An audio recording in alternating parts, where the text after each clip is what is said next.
Señoras y señores, en pie, que nadie rece ni levante una copa, pues escucha en el viento la voz de Juanjo Fraile, la magia de la gratitud.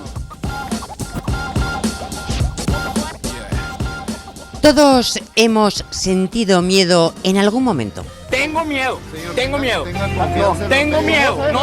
no voy a tener confianza, tengo miedo. Y qué bueno que están los medios de comunicación, tengo miedo en este momento. Qué bueno. Mira, si buscas en la RAE, en la Real Academia Española de la Lengua, la palabra miedo aparece lo siguiente. Primera acepción, angustia por un riesgo o daño real o imaginario. Segunda acepción, recelo o aprensión que alguien tiene de que le suceda algo contrario a lo que desea. Con la experiencia de la vida es posible transformar esa idea que nos bloquea del miedo. Conocer tus miedos para que no te limiten es de lo que vamos a hablar hoy con nuestro amigo Juanjo Fraile. Nuevo capítulo de su libro La magia de la gratitud. Pues hola, Juanjo Fraile. Buenos días, Curra y Juan Luis y al resto de la gente que anda por ahí. Bueno, hola, Juanjo. A raíz de este apartado de tu libro, La magia de la gratitud, yo empecé a meterme así en internet, en algunas páginas que hablaban del miedo, porque me pareció muy interesante, muy curioso. Y sí, y es alucinante porque en todas dicen que el miedo o sea, realmente el miedo peligroso es el miedo a tener miedo. Sí. ¿Estás de acuerdo, Sí, Juanjo? bueno, esa es la frase que yo utilizaba cuando el miedo me bloqueaba hace años, ¿no? Lo que sí que es cierto es que si te quedas ahí, lo pasas peor, porque al final el miedo a tener miedo significa tener miedo. Sí, claro. No nos vamos a ir a un juego de palabras muy largo, ¿no? Pero el miedo a tener miedo es tener miedo. Si el miedo a tener miedo es tener miedo, realmente estamos identificando el miedo como algo negativo, cuando a mi juicio el miedo no tendría que ser algo negativo. Hay una idea por ahí de Rumi, de uno de los grandes pensadores de la historia. Creí que decías el jugador de fútbol inglés. Es un poeta sufí. Bueno, exacto, un poeta sufí. Que decía algo que a mí me enamoró cuando lo leí hace años y me abrió la mente, ¿no? Y por tanto, por eso quería compartirlo con vosotros. Curra, te veo centrada. Que es que hay que imaginar que nuestra cabeza es un hotel, una casa de huéspedes, ¿no? Y efectivamente en esa casa de huéspedes, igual que en cualquier hotel, entran pues huéspedes que tú estás deseando recibir, aquellos más educados, aquellos más simpáticos, aquellos más amables, probablemente aquellos que más dinero te paguen por alojarse en tu hotel, pero de vez en cuando también se cuela algún huésped que aparentemente no te apetece.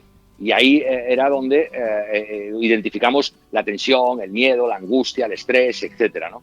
Y entonces Rumi decía en ese poema que indudablemente lo que se trata es de ser consciente, de darse cuenta que nuestra casa, nuestro cerebro, nuestra mente, es esa casa de huéspedes que tiene que convivir en el día a día entre aquellos que más te agradan y aquellos que te desagradan por completo. Y no hay que obsesionarse ni en unos ni en otros, simplemente observarles, simplemente verles, ¿no? Claro, yo cuando leía esto me dije, carajo, pues parece muy obvio, pero ¿quién convive con un enemigo dentro de su casa, ¿no? ¿Quién convive con el típico vecino que no para de hacer fiestas a las 4 de la mañana y de despertarte, ¿no? Y justamente ahí me di cuenta de que el miedo, Juan Luis y Curra, la mayoría de las veces es justamente lo que dice la Real Academia de la Lengua de imaginario. Y acordaros que la semana pasada hablamos de lo imaginario. Sí. ¿Y lo imaginario en qué se traduce? En una pesadilla. ¿Cuántos de la gente que nos esté escuchando, vosotros o yo, no hemos tenido alguna pesadilla en los últimos tiempos? Bueno, yo esta noche. Bueno, ¿cómo lo habré pasado, Juanjo? Que me he levantado con una calentura en el labio, de verdad, de lo mal que lo he pasado. De verdad, sí. Pero fíjate que la vives como si fuera real en medio justamente de esa pesadilla, pero cuando te despiertas, dices, coño, si solamente fue una pesadilla. Claro. Si nada más que fue una pesadilla. Bueno, pues, y respiras aliviado, ¿eh? Exacto. Si el miedo le ves potencialmente de esa misma manera, te vas a dar cuenta que la inmensa mayoría de las ocasiones el miedo, como concepto, no es negativo, es una especie de pesadilla que viene a dejarte un mensaje. Y ahí es donde está la clave. O sea que la clave está... O sea, que tú lo que dices es que lo que vienes Yo soy un tío muy listo, o sea, muy avispado. Yo te escucho, luego saco mi conclusión y suele ser bastante acertada. Tú lo que crees es que lo que estás diciendo es que el problema no es el miedo, sino es lo que hacemos con el miedo. Correcto. No sabemos gestionar el miedo. El miedo es fabuloso porque el miedo le servía a los primeros seres humanos, a los primeros hombres, para que efectivamente cuando, y hablo ya fisiológicamente, venía un animal a atacarle, disparar todo el sistema hormonal y salir corriendo para que no le pillase. Huir de lo que te provoca el Claro, miedo. y es sistema neuronal reptiliano, que es el origen del miedo. ¿Qué sucede? Que el hombre ha crecido tan inmensamente rápido que hoy en día pocas veces aplicamos ese miedo reptiliano. Y la mayoría de las veces aplicamos un miedo, un sucedáneo de miedo, por eso muy bien lo de la Real Academia, que es imaginario. Y si es imaginario, ¿por qué le das tú la fuerza de la realidad? Porque estás aburrido. Decía mi abuelo que cuando el diablo no tiene que hacer, espanta las moscas con el rabo. Sí. ¿No? Entonces, el diálogo que tú estableces con el miedo, el rumiaje que hablábamos el otro día de pensamientos, cuando una idea perversa de miedo se apodera de ti, es lo que hay que tratar de evitar. Y dices, joder, pues claro que hay que tratar de evitarlo, pero ¿cómo lo trato de evitar? Claro. Bueno, pues ahí hay 3 cuestiones que son muy sencillas. Primera de todas. Espera, no las digas ahora. Juanjo, no las Venga. digas ahora.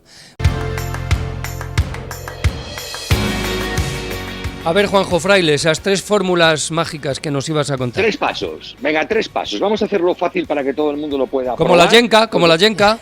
Correcto, porque insisto que lo que yo digo puede ser una tontería, probarlo, ¿vale? Verificarlo. Primero de todo, Juan Luis y curre Juan Luis, no huir jamás del miedo, no tratar de evitarlo, porque ese es un autoengaño que hacemos y que va a volver cada vez con más fuerza. ¿Cuál es el motivo de esto? Insisto, primer paso, de no huir, que el miedo te quiere decir algo. Es decir, todos tenemos una mente inteligente, en mayor o menor medida, pero todos inteligente, y cuando el cerebro, sin que nosotros lo provoquemos, efectivamente nos dispara un miedo a través de un gatillo, significa que algo pudiera pasar, ¿vale? Por tanto, no huyas de ello, porque entonces cada vez te lo va a decir más fuerte, te lo va a repetir más veces, te va a llevar al abismo y vas a sufrir. Primero, míralo de frente, no huyas de ello. Segundo paso, y este es una receta muy personal, ¿eh? A lo mejor hay gente que dice, menuda tontería, pero a mí me funciona, ¿vale? Que es preguntarte ¿por qué 5 veces? Pero no 5 veces el mismo por qué, sino imagínate que tú esta noche, Juan Luis, soñaste algo que efectivamente te dio mucho miedo, ¿no? Bueno, pues respiras tranquilo, piensas en eso que te dio mucho miedo y preguntas ¿por qué? Del resultado que te dé, le vuelves a preguntar ¿por qué? Y así 5 veces. Es dificilísimo llegar a la quinta. Probablemente la respuesta la vas a tener en la tercera o como mucho en la cuarta.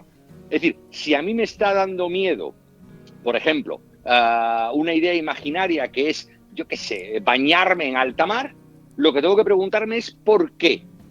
¿Vale? El resultado de ese por qué, le vuelvo a preguntar ¿por qué?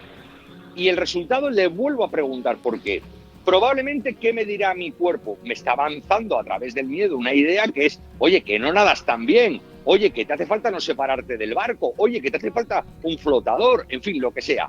Una vez que no rechazas el miedo paso 1 y le preguntas hasta 5 veces por qué y tienes la respuesta, esa respuesta es la que activó el miedo.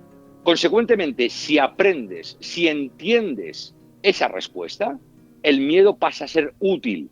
¿Por qué? Básicamente porque le estás dando respuesta consciente al mensaje inconsciente que por supervivencia te estaba lanzando tu cerebro. Bueno, eso tiene mucho que ver con la ansiedad realmente, ¿no? La ansiedad es cuando se te disparan todas las alarmas sin sentido, ¿no?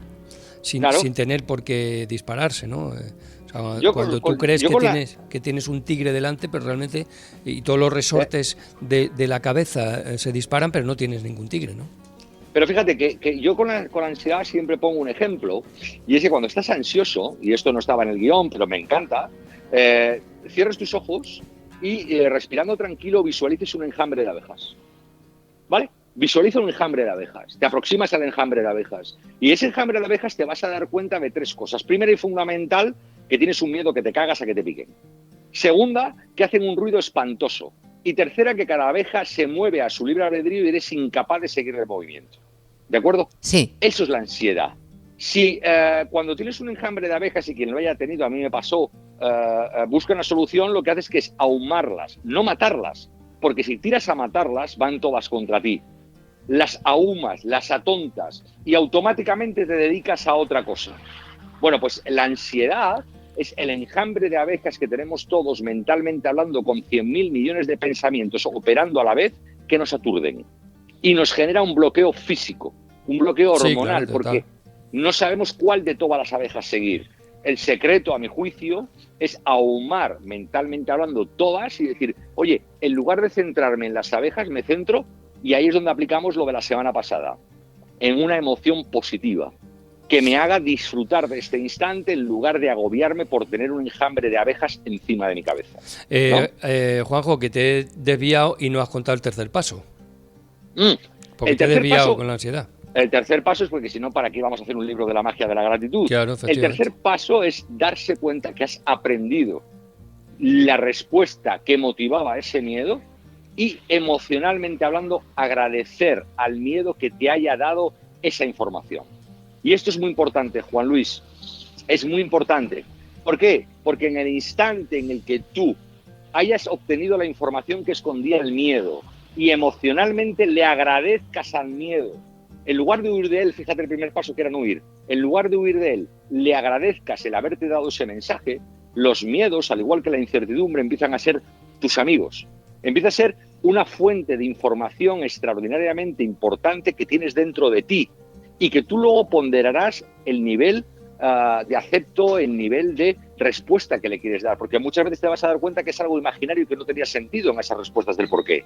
Pero otras veces sí que es cierto que te va a dar el consejo que muchas veces le llamamos intuición, y hay que saber buscarla y, por supuesto, hay que agradecerla para que siga operando de manera positiva contigo. Pero fíjate qué curioso, lo mismo en lo que hemos hablado estas semanas atrás como en esta, todas las reflexiones que haces y todos los consejos que nos das y los caminos que nos abres pasan por uno, por un claro. lugar común, que es párate. Sí. Párate. Claro. Párate. Y date cuenta. Y date cuenta. Párate y date cuenta. Es que si nos diéramos cuenta de que nuestro único compañero párate, de vida... Párate. ¿Dónde vas? ¿Qué? Que te voy a despedir. ¿Dónde vas? Que Oye, te lanzas. No me despidas tan pronto. Estoy yo como el monaguillo. No me despidas. Sí, que ya hemos cubierto el plazo para el que... O sea, el tiempo, el cupo de tiempo. No, pues muy interesante como siempre, Juanjo, de verdad. Aprendemos un montón, tío. Se quedan muchas preguntas en el tintero. Gracias a vosotros, y oye, que si hay gente que quiere preguntarlas, que nos lo escriba por las redes sociales, y cada vez hay más gente que escribe, y le respondemos por las redes sociales también, además de este tiempo que siempre es limitado. O no, ¿vale? Déjales. Que luego se pone que la gente es muy pesada, Juanjo, que la gente es muy pelma. La gente, yo les tengo un asco, no los puedo ver. A la gente yo les tengo un asco que te cagas. O sea, yo es que no les puedo ver.